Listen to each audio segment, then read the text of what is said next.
Hello everyone. In this video we'll talk about how to create a class, instantiate an object from the class that we created here, and then find out its type using the type function. So this is sort of a continuation to the previous video where we spoke about how we can find out the type of a variable using the type function. But what if our type is a class that we create?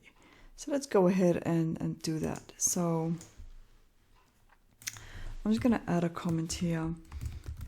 Create a class called mixed.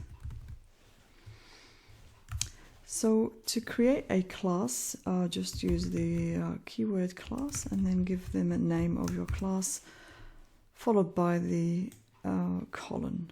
So I only want to have these three data types or three variables, and I'm just going to get rid of these. Okay, so the class has got an integer and it's got a float and it's got a string. Next, let's create an object. Create an object of the mixed class. So to do that, we just choose a name for your object. I'm just going to call it obj. Usually you'd have a more meaningful one, but for explaining purposes, I'm just going to go with obj. And mixed followed by parentheses is going to be the object. So here the object is being created.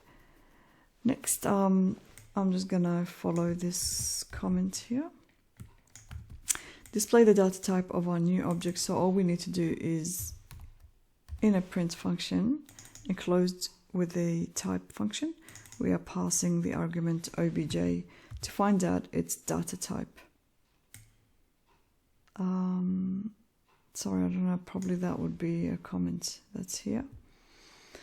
Okay, so that should be it. Let's give it a run. So here we get the data type of our object is mixed. Okay, so we can print out these as well. So we get sort of the class of each of our variables inside as well. But I just want to point out that you only would do something like that for printing, for debugging purposes. That's what I've got a note here. The type function is mostly used for the debugging purposes. So you wouldn't really want to be printing out things like this throughout your program unless you're just checking a few things out and then get rid of them once you're finished. But yeah, I hope this video was helpful to you, and I will see you in future ones. Thank you so much.